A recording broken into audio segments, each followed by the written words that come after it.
Welcome to the Genealogy Gems podcast. It's a show filled with family history research strategies and techniques, news and entertainment, and inspiration. And I'm your host, Louise Cooke.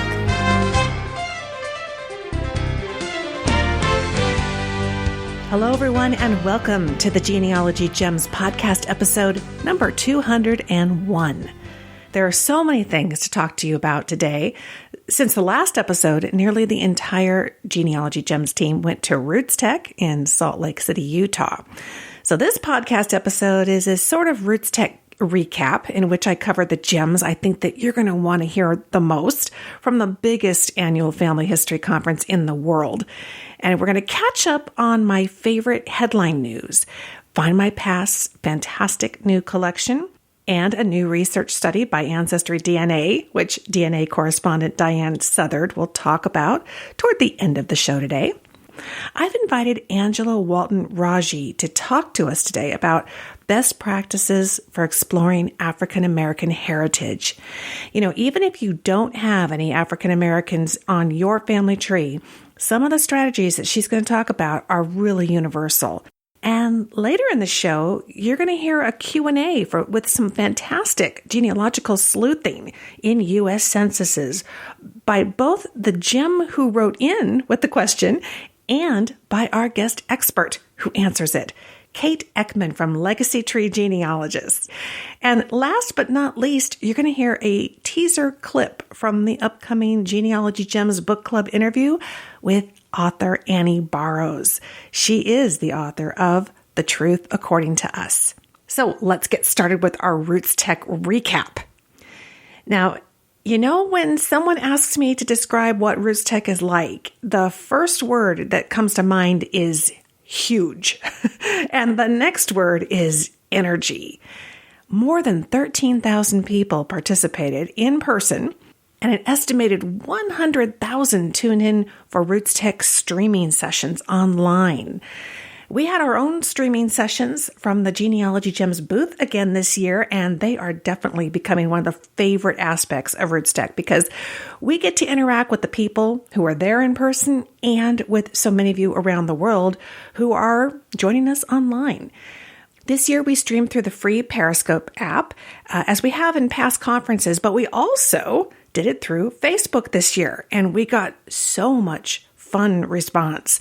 I really think that Facebook is kind of taking over the live streaming arena and will definitely be the place that we'll be doing that in the future. Now, the beauty of all this is that we videotape those classes as well as live stream them. So you can find the video versions of those streaming sessions that we did from our booth at the Genealogy Gems Facebook page. So just head to facebook.com/genealogygems, like the page, and then you scroll down to where it says videos and click see all. You will find my presentations on Google search methodology for genealogy, using Google Earth for genealogy, and creating memorable, easy family history videos.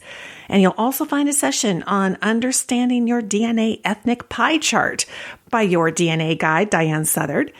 Another on digital journaling and scrapbooking by Gems blogger Amy Tennant. And lectures, of course, by editor Sunny Morton on freshening up your memories to write your life story. And one called Genealogy Jackpot, about how she combined traditional records with YouTube discoveries and a Google Earth map overlay to discover how her ancestors survived the Johnstown flood of 1889. You may recall her talking about that here on the podcast, and this is a really terrific presentation. So check those out over at facebook.com/genealogygems. Now, every year, RootsTech streams some of the lectures from the main conference schedule. Last year, they streamed my full-length Google methodology class. Well, this year, they streamed Sunny's class. She actually gave the class twice, and the second time it was streamed live. It was called The Big Four, Comparing Ancestry, Family Search, Findmypast, and My Heritage. And she had overflowing rooms both times. And we saw tons of response afterwards over at our booth and on social media and by follow-up email. The response was incredible. And I think that's because this is a much needed topic and one that we've all had our eye on over here at Genealogy Gems. And that is, how do you pick which one of the big four, the genealogy giants that are out there? How do you pick which one is the right website for what it is you're trying to do? And do you just pick one and stick with it? Do you have to subscribe to them all? Or do you use them at different times based on what your research requires? That's what this was all about. And I think that's a burning question and one that you are going to hear a lot more about here at Genealogy Gems.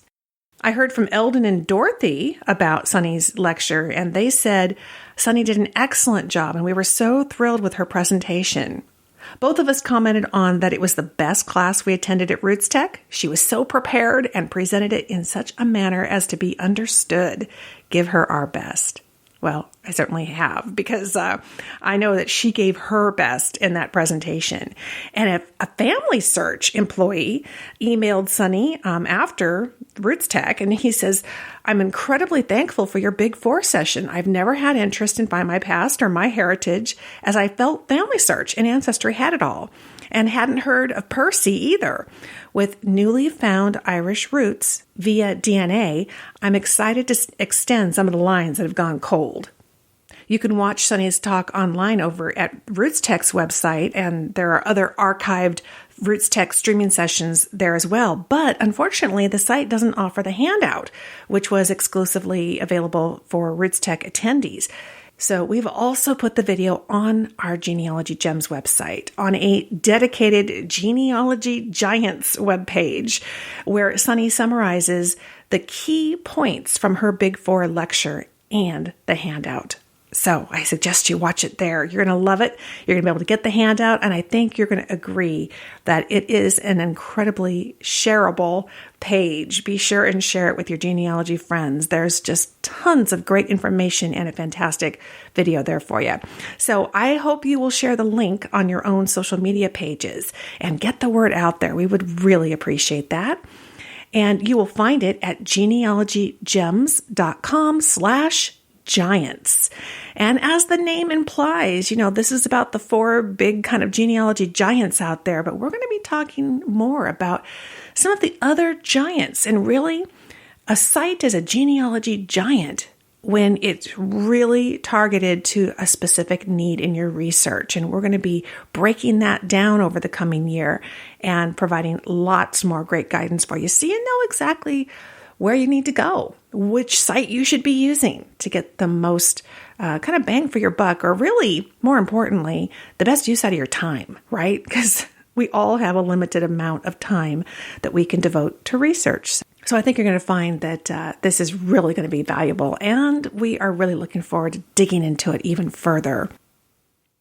And if you're listening through the Genealogy Gems app to this podcast episode, your bonus content for this episode is a short video clip. It gives you a fast-forward glimpse of RootsTech from the perspective of the enormous, vibrant exhibit hall. You'll get the behind-the-scenes, time-lapse look at what it takes to set up the state-of-the-art Genealogy Gems booth and demo theater that we have. My daughter, Hannah, put this together. She is a video whiz, and she's joining us here at Genealogy Gems to bring more of these exciting video productions to you. I think you're going to really enjoy this. It's just 1 minute, but it's a fast minute that covers a lot of time and space. It's really kind of cool. You can get that app for free over at Google Play. It's only $2.99 over at the Windows Store or the Apple Store. And, it's funny. I know that seems weird that it's free at Google Play and it's not at others, but that's contractual arrangements that are kind of beyond our control. The big boys in the app stores are in charge of all that. And every month, I do stick some extra freebies in the app, so it's definitely worth putting it on your mobile device. And my goodness, it is so much of an easier way to listen to the podcast, and you can take us with you wherever you go.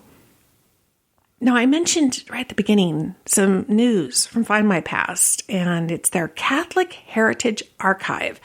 Now, in this episode, our first, Genealogy Giants spotlight is going to be on Findmypast, which had some very exciting news to share at RootsTech.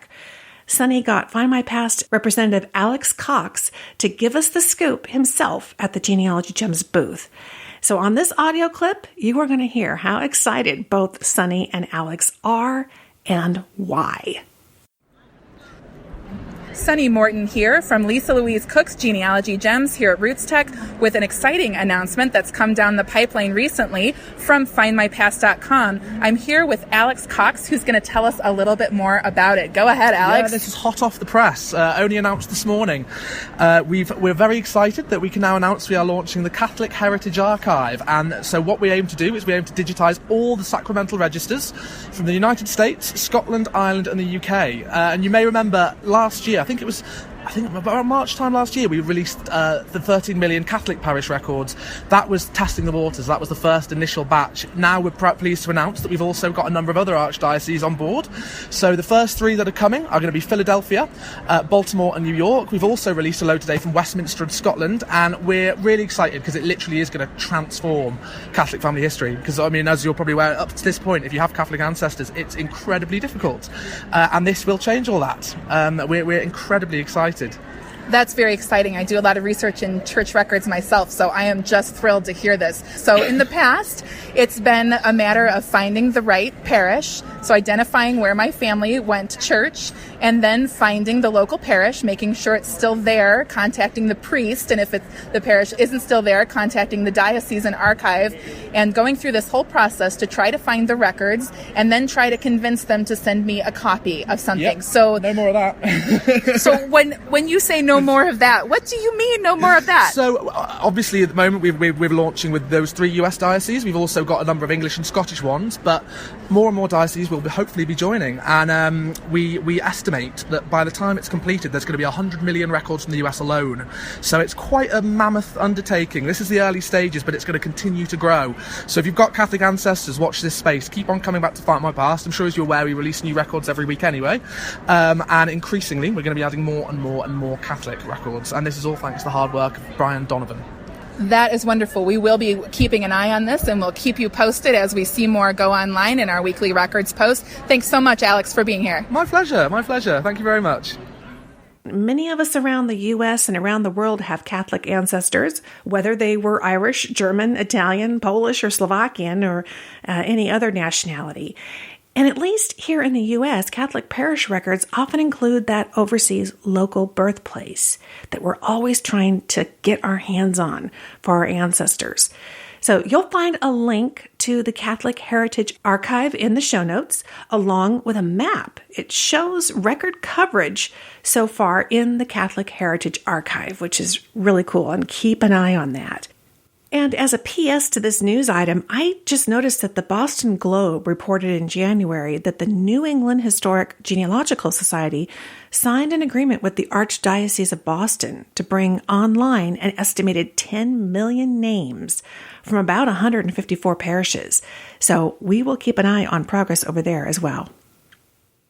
All right, well, coming up next, I want to keep an eye on what you guys are doing, and we will do that over at the mailbox.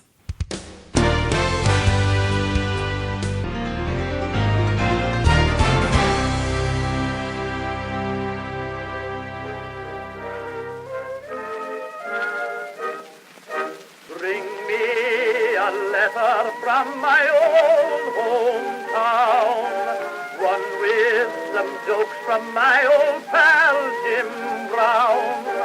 Bring me a letter from that girl of mine, saying that she's longing for me all the time. Bring me a letter from my proud old dad, who knows that we are winning, and I bet he's glad. But more than any other, a line from my old mother. Bring me a letter from my hometown.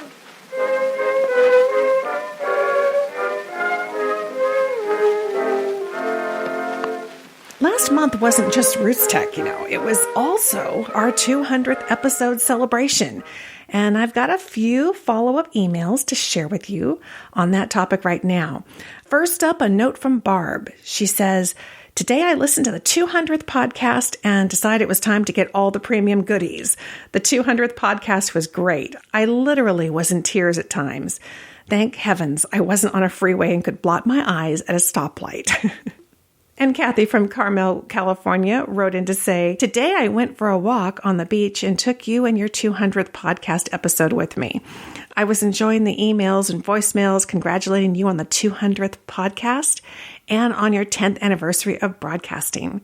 I particularly loved the conversation that you and Sunny shared. I thought, I love those two ladies. And then you shared another voicemail, and it was mine. First, I was thrilled to be included on your podcast. And then you announced that I was the winner of a premium membership. What a surprise. Thank you for thinking of me." And she adds, "I did not make it to RootsTech this year, but watched some of your programs on Periscope. What a great idea." Well, thank you so much, Kathy, and congratulations. And Robin from Henderson, Nevada wrote in as well. She says, "I think I am one of your first 10 listeners. I have learned so much from you. I've learned how to gain confidence in reaching out to family members. I've learned from you how to keep researching in many different directions. I've learned from you it's okay to take the time to be self-educated along the way. I've learned from you how to use Evernote, Google Books, newspaper research, and how to use my iPad to better research and add information. Recently, I've organized all my genealogy documents into Google Drive. I learned from you in the very beginning how to organize my electronic files in My Documents. I've now put all of them into Google Docs, which is an excellent, quick, and efficient way to organize these files. Each family name and person with their own file. I love it. I came across your website when I was researching Scrivener and how to incorporate it into my research. I read one of the reviews and they mentioned your website. Well, let me say, I have been hooked ever since then. My mother sadly passed away last April of Alzheimer's. She got me interested in genealogy as a teenager and I became hooked. I'm in my 40s now and I recently got back into researching about 4 years ago. When my mom was first diagnosed, she came to me and she handed me a box of her papers and asked me, "Can you keep them safe for me?" I shoved them to the back of the closet. My only thought was to keep them safe. A couple years ago, I remembered the box and pulled it out. The box contained newspaper clippings my grandmother kept of family members of her mother, which later helped me to confirm my great-grandfather's parents' name. There was also several funeral books with family names and birth and death certificates. It's almost as if she knew I would come back to doing genealogy. It's been an amazing adventure, and I am so very thankful to my mom for giving me this wonderful gift. In the last couple of years, I've solved an old family mystery of my missing paternal great-grandfather after World War I. He'd been presumed dead in the war, but I found he actually got out and married another woman. I was able to track his daughter down and had a great conversation with her before she passed away 8 months later, within a week of my own father's passing. His daughter was able to verify that he was indeed our lost great-grandfather. My dad and uncle were shocked when I told them. I knew my dad enjoyed my calls to update him on my newest finds in solving the mystery when he showed up at the door out of the blue with a box containing his baby book and other items as a kid. I have to say that this was one of the best days I have ever spent with my dad. Thank you for being my inspiration as a determined go-getter of a genealogy enthusiast. You have inspired me over and over again. I look forward to many, many more hours of walking, gardening, biking, and driving with you. Fondly, Miss Robin. Well, Miss Robin, you are an inspiration to me, and honestly, all of you listening. I mean it when I say you are an inspiration to me. You inspire me to get up in the morning and do what I do, and I love what I do. And I'm so grateful that it helps you and that something that I'm learning and sharing here on the show, or that all of us here at the Genealogy Gems team share, that really makes an impact and helps you as well. So we're all in this together, and I really appreciate you taking the time to write. It's very thoughtful. Robin mentioned Scrivener in her letter, and this is a tool that some people use to organize their writing projects. So I'll have a link for more information about Scrivener in the show notes in case you're interested in what she was talking about. All right, well, coming up next, my conversation with Angela Walton-Raji.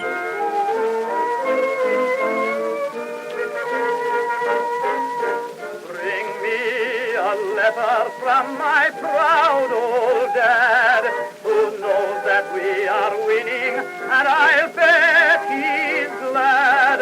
But more than any other, a line from my old mother. Bring me a letter from my hometown. You've probably found wonderful old photos and documents in your research, but that's not exactly exciting stuff to your kids and your grandkids. The truth is, the non-genealogists in our families aren't captivated by the same things we are, but you can change all that with Animoto.com. Start creating fabulous videos about your family history that they won't be able to resist. And you don't have to have any special skills.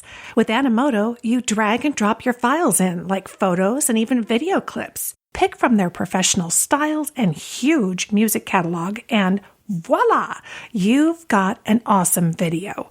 I've made dozens of these, and my family loves them. Hey, my grandson didn't mention the Legos that I gave him for his birthday, but he did thank me for the video that I made. You've got to try this out for yourself. Visit Animoto.com. Our sponsor for this episode is MyHeritage, which has over 70 million members worldwide. If you're serious about making connections in the country where your ancestors once lived, hands down, MyHeritage is the place that you want to be. Post your tree on MyHeritage and start to see the magic as they automatically match it up with other trees, not just with genealogists in the country where you live, but around the world. Trees aren't primary sources, but they are excellent leads. I uploaded a portion of my family tree that contains my German heritage, and that's where I was really hoping to make a breakthrough, and very quickly it happened. I received a message from a distant cousin in Germany. That was my first international cousin contact. But there's more at MyHeritage. Their unique and powerful search system, it's called Record Matches. It constantly culls over 5 billion historical records for your family. It's the only family history interface out there using semantic analysis to search newspaper articles, books, and other free text documents. It is also the first to translate names between languages. Find out what MyHeritage can do to help you grow your family tree. Visit myheritage.com. It's free to get started, so there's really no reason to wait. And there are billions of reasons to try it out. Visit myheritage.com.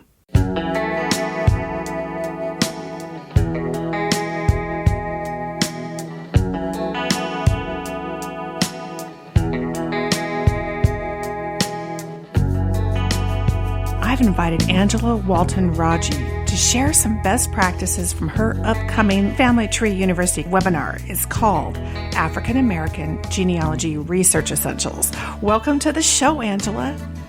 Why, thank you, Lisa. It's great to be here. Oh, I'm thrilled to have you on the show. You know, African American research offers some really unique challenges, so I'd love to talk about some of those strategies that you're going to be sharing in the upcoming webinar, which will then be recorded and put into a video format. For example, is there anything that we should really keep in mind as we start interviewing our relatives? Oh, absolutely. Of course, the African American story is unique in and of itself. Of course, we get into, well, the standard records that everyone uses, the vital records, the census records. But there are going to be some challenges once one gets into the 19th century, particularly 1800s, and one reaches what we call the Wall of 1870. And that's the era where you're first finding your ancestors, but then you're not quite sure in terms of where to go next. And so oral history is really important to really ask that question. When you start to get information from the elders, you want to find out, well, especially if you're talking to an elder today who may be in, their 70s, they were clearly born in the 20th century.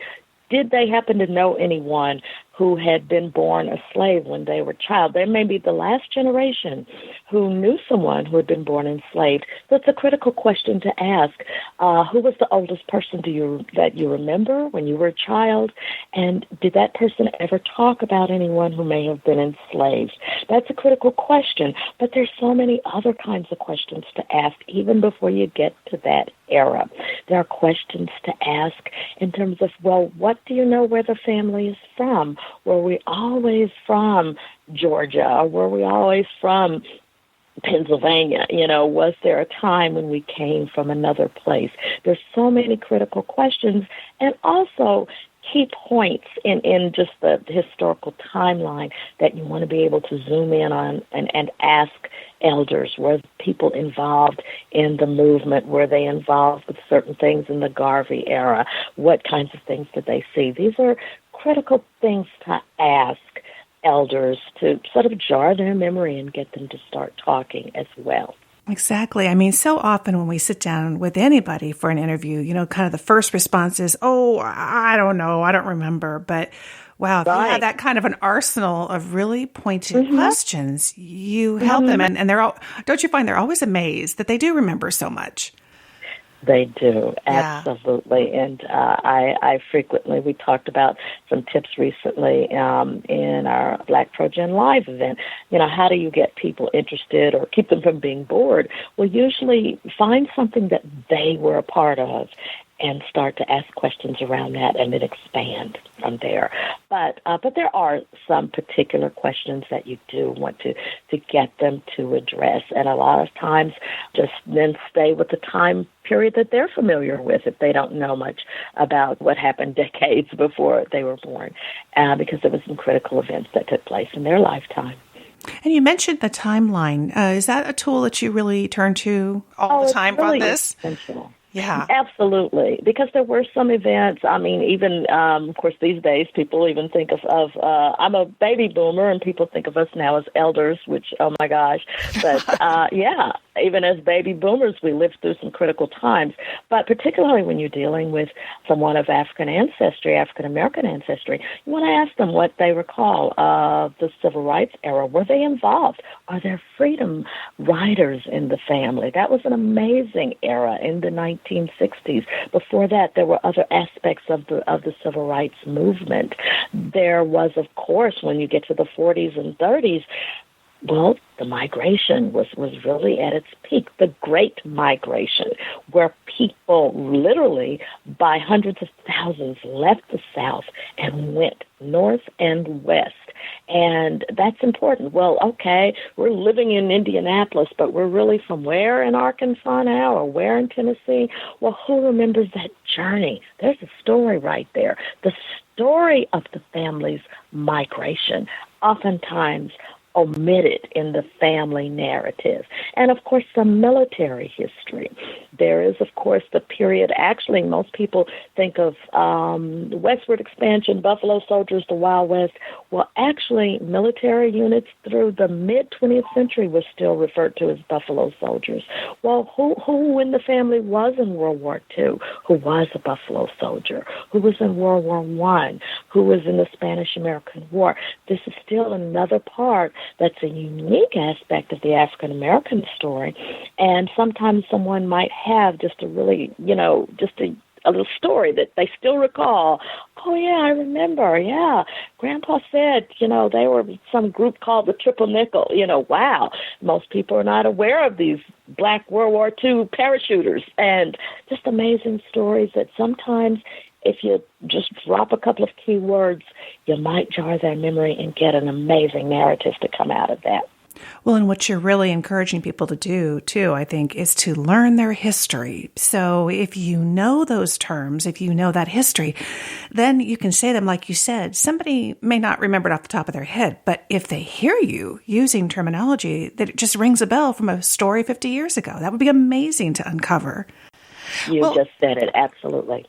When you talk about the census and you do kind of hit a wall around 1870, what are some of the strategies that you employ when it comes to the census?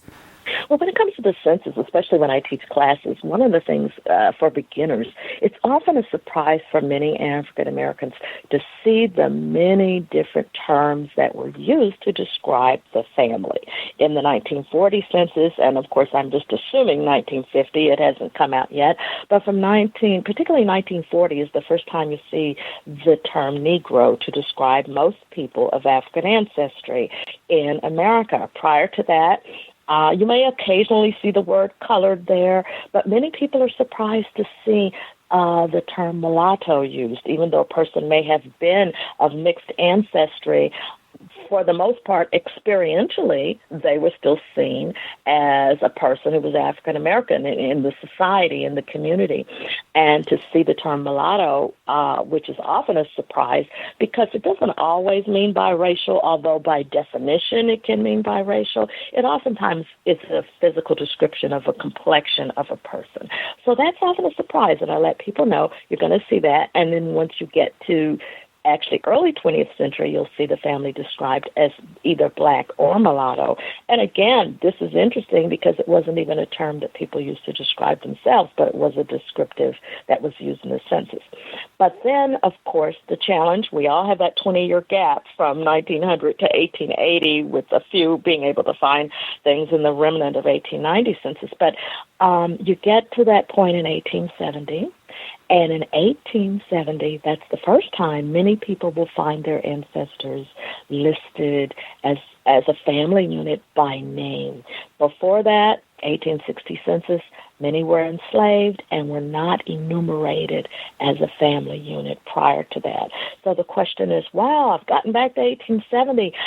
Now where do I go? They hit the wall because they're not sure what to do.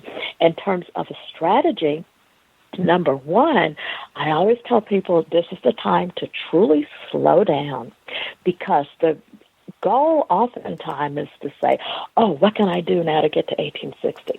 Slow down. First of all, you're at 1870. Something critically important happened that changed the trajectory of their lives. And, oh, yeah, the war was ended, slaves were free. Stop right there. What is missing in your family narrative? What's missing is how freedom came, the freedom story.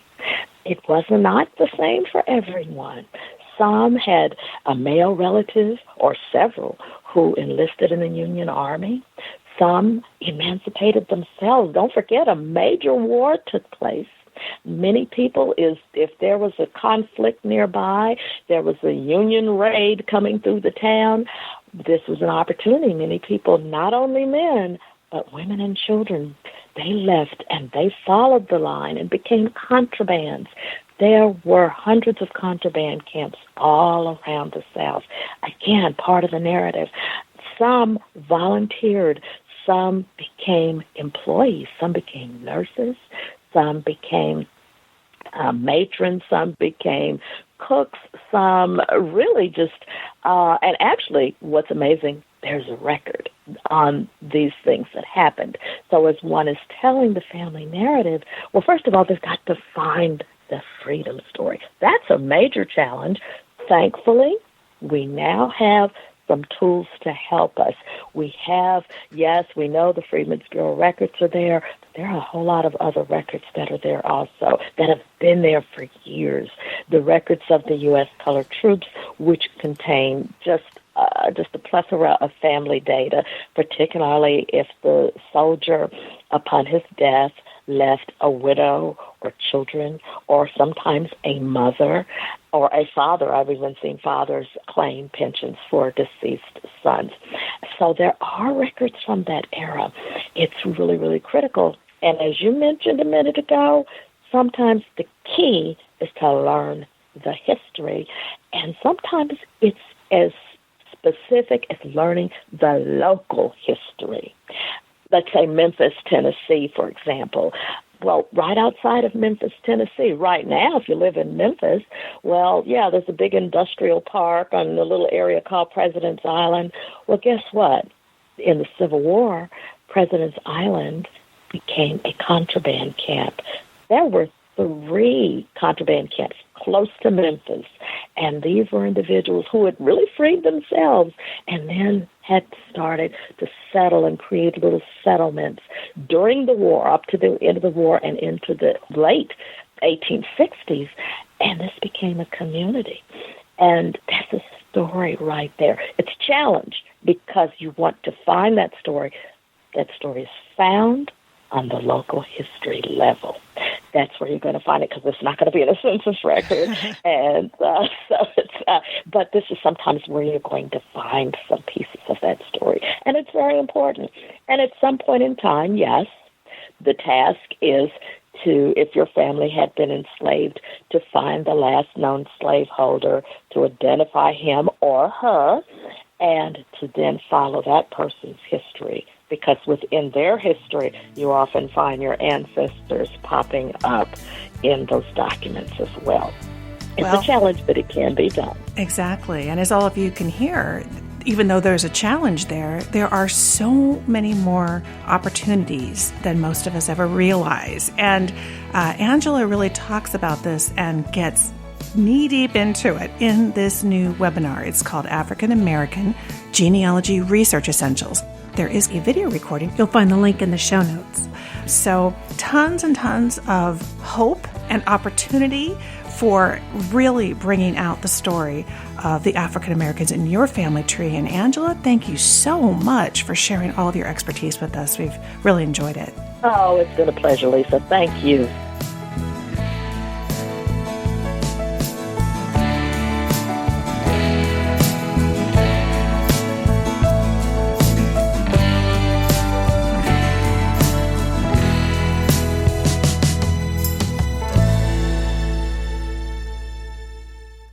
I'm a firm believer in taking responsibility for the life and future of my genealogy data.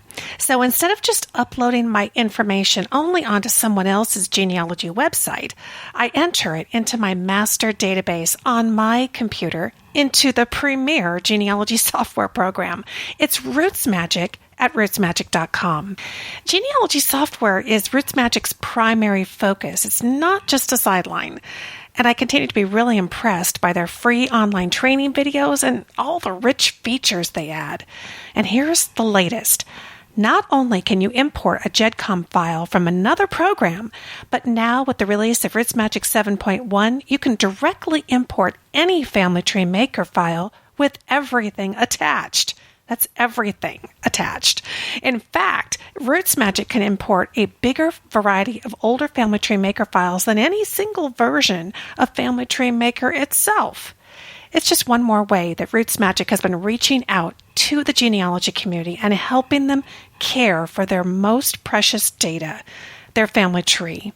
And there's even more to look forward to this year because RootsMagic has announced an agreement with Ancestry, and later this year they're going to be able to synchronize your family tree with Ancestry the same way that Family Tree Maker did.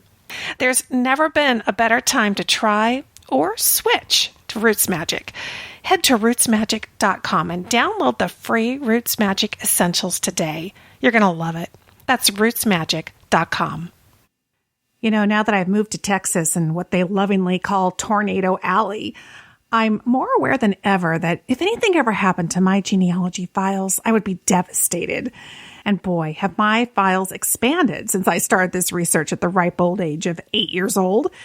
As genealogists, we don't just have paper files anymore, but we also have digital files like our genealogy database and precious old photos that we've spent hours scanning.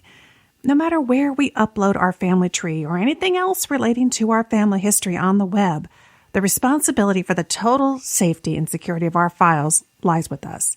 That's why I'm so proud to announce that Backblaze is now the official backup of Lisa Louise Cooke and Genealogy Gems. For the past few years, I've been researching and I've been test driving backup services, and hands down, Backblaze is my choice. It's certainly the easiest service to use. And I love their free app that allows me to access all my files on my smartphone and my tablet. Plus, it backs up everything, including my video files. Yikes, I didn't realize before looking at Backblaze that other services skip over backing up videos. So don't wait another day to ensure that all your files are safe and secure. Back them up like I do with Backblaze. Head to backblaze.com/Lisa and scroll down. You'll see my smiling face there and a great offer. Just $50 for a year's peace of mind and the best cloud backup around. Go to backblaze.com/Lisa.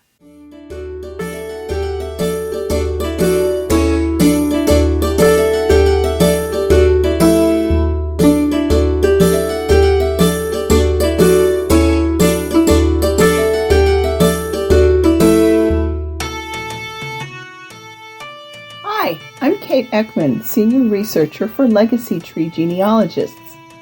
A Genealogy Gems reader doing her own family research in New Jersey has lost her family. Well, not literally, but she can't find them in the 1940 U.S. Census. Here's the email that we received from her. I'm having a problem finding my mother and grandparents in the 1940 Census. My grandfather, William Charles Opfer, was born on October 15, 1900. I can find him in the 1930 census, living in Gloucester Township, Camden County, New Jersey. He was living with his wife, Catherine Opfer, and their 3 children, William Jr., Robert, and Nancy, my mother. When I search the 1940 census on Ancestry, nothing shows up.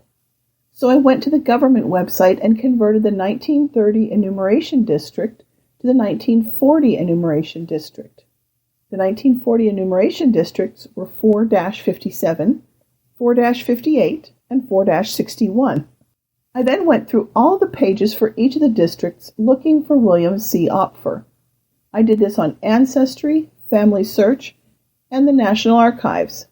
No William C. Opfer. I then went back to the 1930 census and looked at his neighbors. I searched for each of the 13 heads of household neighbors from the 1930 census. 2 had moved in 1940, and I found them, but I could not find the other neighbors in the 1940 census. I'm wondering if a page from the 1940 census did not get scanned. Is there somewhere else I could look? First, I want to say how impressed I am with this gem's research and her dedication to finding this census report. She has made some very thorough searches and performed a number of advanced genealogical techniques in her quest for the 1940 U.S. Census page. It hardly seems fair that all of that work didn't yield the success she surely has earned. The government website she referenced is the National Archives 1940 Census page. Look at the show notes to find a link to this helpful site. The use of the page 1930 record search allowed her to simply locate her grandfather in the 1930 U.S. Census. Then by clicking a few buttons, she could discover the corresponding enumeration districts, that's the ED, for the 1930 census in which her grandfather and his family lived, 457, 458, and 461. I too have scrolled through page after page searching for that one elusive name, and I know how tedious that task can be. Using 3 different sites was a really good strategy and one that we employ ourselves here at Legacy Tree Genealogists. Different images might be easier or more difficult to read, although in the case of these 3 EDs, the copies seem to be uniformly easy to read. The first 2 EDs were for Blackwood, an unincorporated part of Camden County, New Jersey. The third one was for the Lakeland Tuberculosis Hospital, unlikely to have housed the entire family, but certainly worth looking through in case one of the Opfers was a patient there.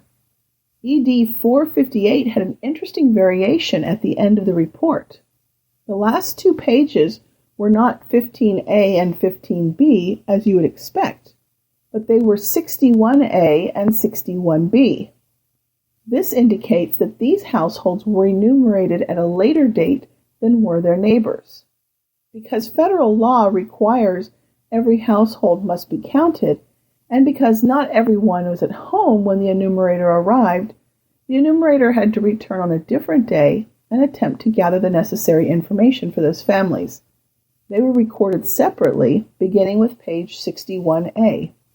People living in hotels, trailer camps, and other places that are normally designed for single-night stays were enumerated a week after the initial enumeration date, and those pages are numbered beginning with 81A.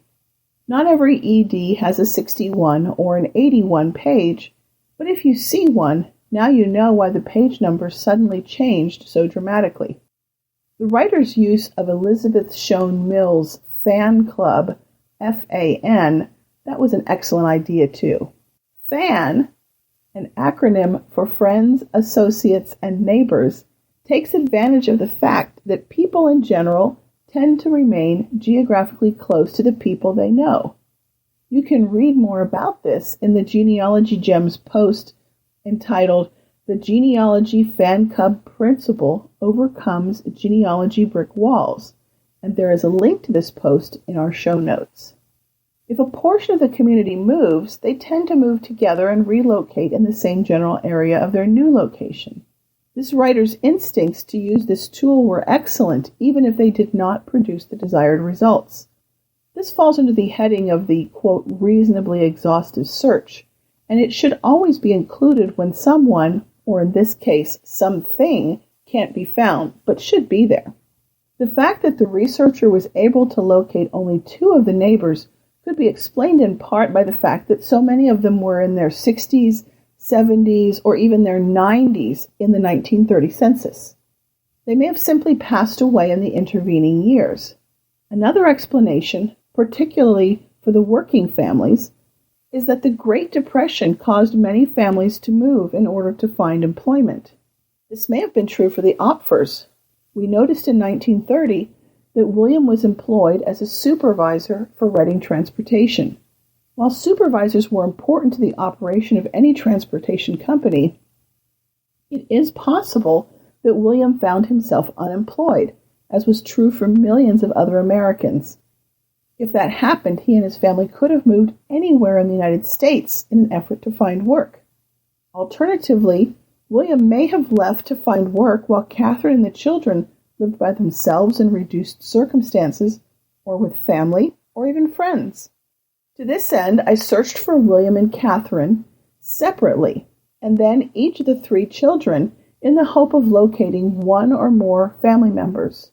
Using the less is more strategy that is often an important part of genealogical research, I searched with and without the family members' ages, their places of birth, and other family members' names. Because the surname Opfer might have been misheard by the enumerator or grossly misspelled, I even searched for the various members of the family with no surname. Since we didn't know where the family may have lived between 1930 and 1944, we included all of New Jersey, Delaware, which was the home state of Catherine, and neighboring Pennsylvania and New York in our searches.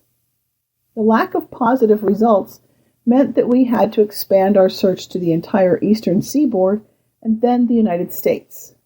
We also identified the name of William's and Catherine's parents, William and Sally Opfer and Raymond and Corinne Mason. We searched their households and neighborhoods for William and Catherine. They weren't there.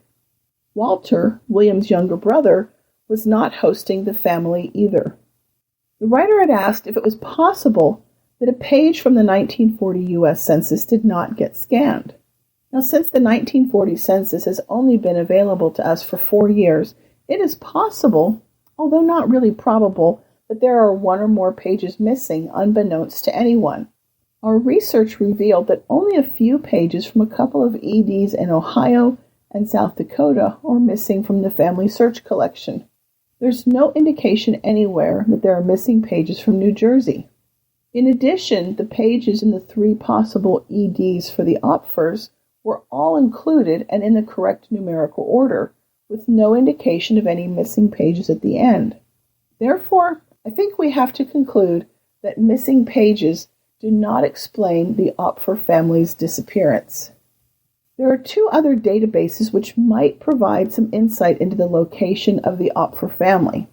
The first is the set of 1942 World War II draft registration cards.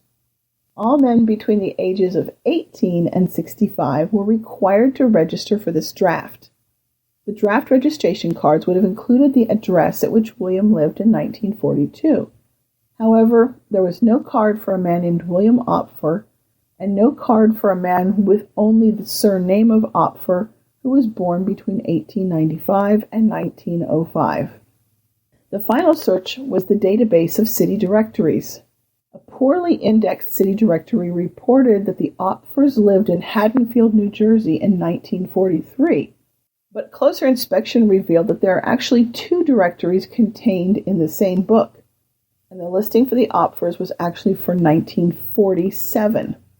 A copy of this directory page is in the show notes. If you take a look at it, you'll see that William and Catherine lived at 209 Washington Avenue, as did their son William and his wife, their son Robert, and their daughter Nancy. William's brother Walter and Walter's wife Edith also lived nearby. Unfortunately, the search for them in 1940 at that address revealed that 79-year-old widower William Pape lived at that address, 209 Washington Avenue, with his household servants, but they were not the Opfers. Although the turmoil and upheaval of the Great Depression meant that families were scattered, and it would have been easy to miss enumerating many households in the mid-1930s, by 1940 the U.S. was recovering from the effects of the Great Depression. Some agencies, such as the Works Progress Administration, the WPA, or the CCC, the Civilian Conservation Corps, were in place to provide work for men. Many war-related industries on both coasts were revived by the Allies' efforts to stop Hitler. In other words, there should have been work and stability for the Opfer family by 1940, and they ought to have appeared in a census report. The evidence of the 1930 census and the 1947 city directory strongly suggests that the family remained in or close to New Jersey, but all of the efforts to locate them have failed to yield positive results. Now, there is one possible scenario which would explain the Opfer's apparent absence from the 1940 census, and it's pretty simple. Perhaps the family was in the process of moving from one location to another in the month of April, which is when that census was enumerated. Although the census was supposed to be enumerated on April 1st, the reality is that it was simply impossible to knock on every door and obtain the necessary information in one day. Some enumeration districts were fully counted by the 4th of the month. Other places were not completed until the 30th, and this was true even within the same town. If the Opfers had moved across the street, say from 206 Washington Avenue to 209 Washington Avenue, between the 5th and the 14th of April, they could have moved, or they would have moved, from one enumeration district to another. Because the 209 Avenue address was enumerated on the 4th of April, they wouldn't have been counted in that new location, and because the 206 Washington Avenue address was not enumerated until the 15th of the month, they would not have been included in that ED in the census report. We've seen this happen in the reverse, and a family was enumerated twice because they moved during the enumeration, so it certainly could have happened the other way around. This is the only explanation we can find to explain the absence of the Opfers from the 1940 U.S. Census. Again, I'm Kate Ekman of Legacy Tree Genealogists, where we can put our team of experienced researchers to work for you on your brick walls. Wow, what a Q&A. You may have felt like you should be scribbling notes to capture all the ideas for finding relatives in the census records, but don't worry, because you are going to find a link to all of those ideas in our show notes for this episode. It's Genealogy Gems Podcast episode 201, and you get there by going to genealogygems.com, hover your mouse over podcast, and click on Genealogy Gems Podcast, and click on 201. And of course, if you're in the app, you'll find the show notes there as well.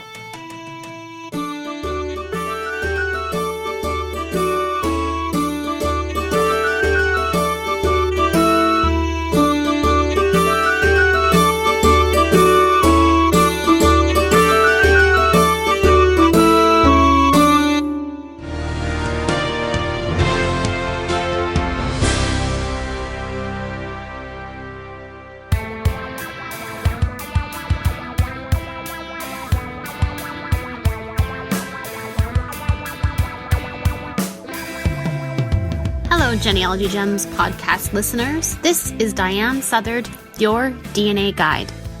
There is no doubt that this is an exciting time to be a genealogist. Here at Genealogy Gems, we are announcing new record collections online every month, advances in genealogy databases, and their ability to retrieve the information we're looking for, and of course, DNA testing. There really has been no time in history where such a wealth of information about our past has been so readily available to so many. In another groundbreaking development in the DNA world has been a recent publication in a scientific journal by the scientific team at AncestryDNA.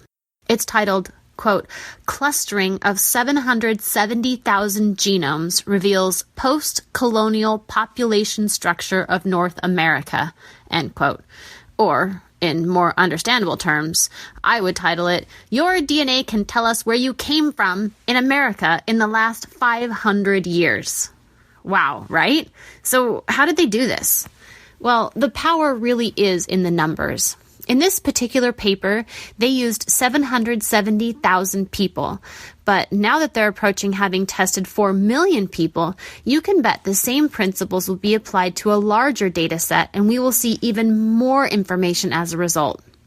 But even though it takes a large data set to accomplish this, it really still comes down to the relationship of two people.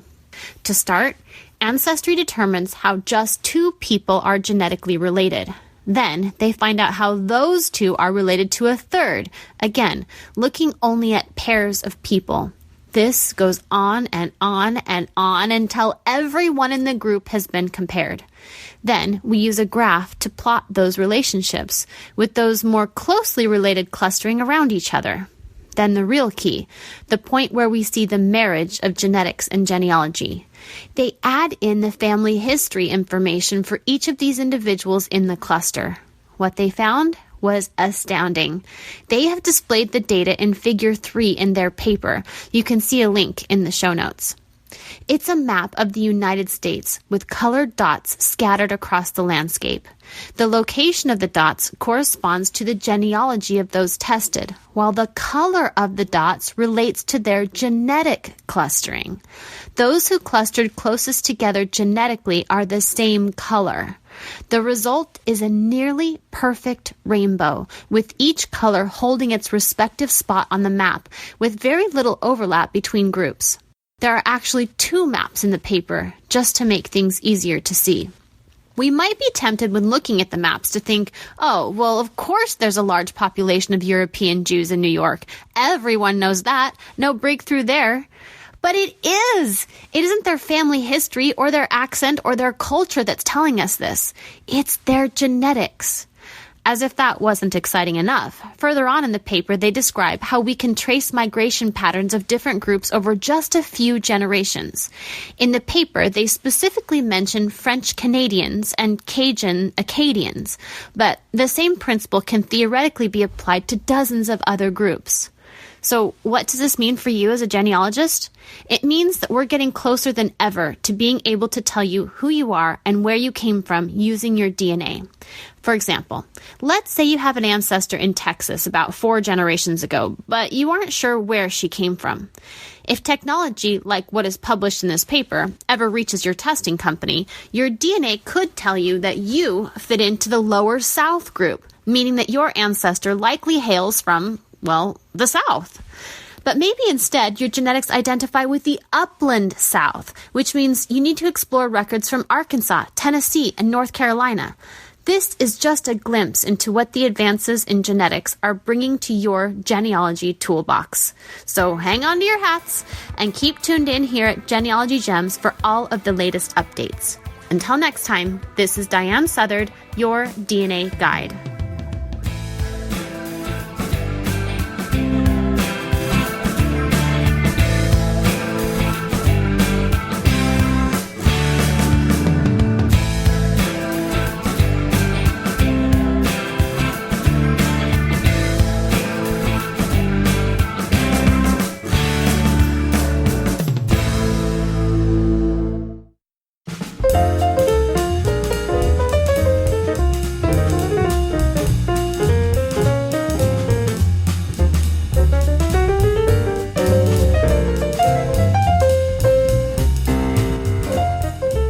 Hi, it's Sunny Morton, Genealogy Gems Book Club guru. Today we want to share a little bit of the conversation I've already recorded with Annie Barrows, the best-selling author of our featured novel this quarter, The Truth According to Us. This time, you're going to hear something that's not in the interview proper. Before we started rolling the official interview, I chatted a little with Annie. The recorder was already rolling, though. It captured a really cute exchange in which I'm a little starstruck to meet her, and she actually gushes right back about coming on the Genealogy Gems podcast. Check it out.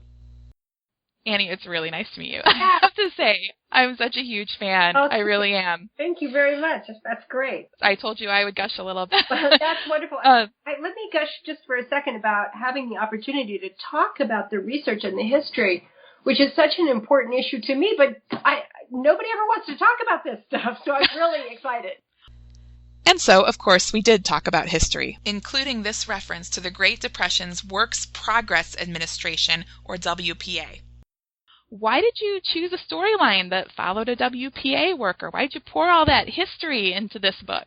Well, I poured the history in because I can't get away from history in my life. I love history. I was a history major. But specifically, I chose the WPA for a number of reasons. First of all, as a writer, it just warms the cockles of my heart to think of the federal government supporting writers. It seems almost unbelievable. And then the work of the WPA itself was so fascinating to me. When I was creating this book, I needed somebody to come to my little town of Macedonia, West Virginia, and start asking questions about the history. So what kind of a person would do such a thing? What kind of a person would come from the outside and talk about the history of my little town of Macedonia?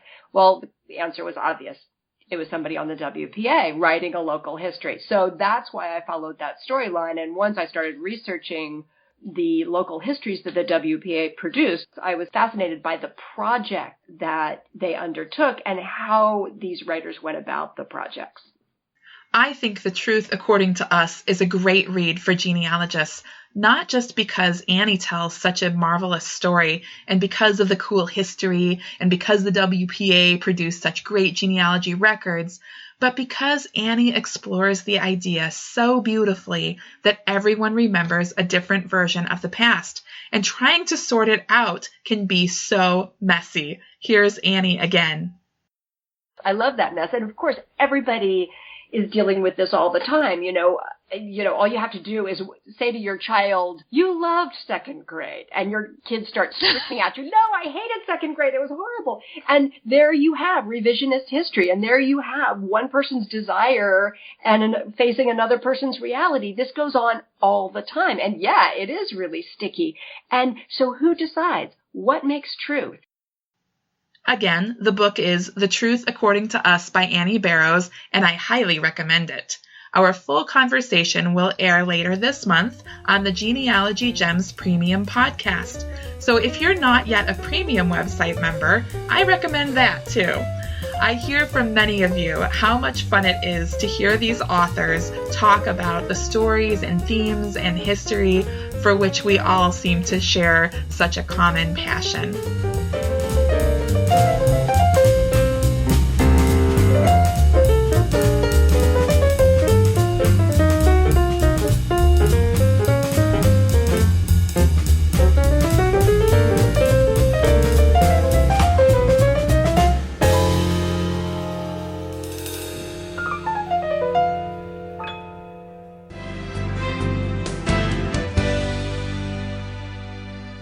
Well, that wraps up this Genealogy Gems podcast episode. It's 201. And of course, you'll find all the info and show notes over at the website and in your app. Thanks, as always, to my Genealogy Gems podcast production team. They are super awesome. Editor Sunny Morton is my content curator. And this episode has additional content by Your DNA Guide, of course, Diane Southard. Blogger Amy Tennant. Vienna Thomas is the show's audio editor and associate producer. Lacey Cooke is my service manager who makes everything happen behind the scenes. And I am your host and producer, Lisa Louise Cooke. Learn more about us at our companion website, genealogygems.com. Thanks so much for listening, friend. I'll talk to you soon.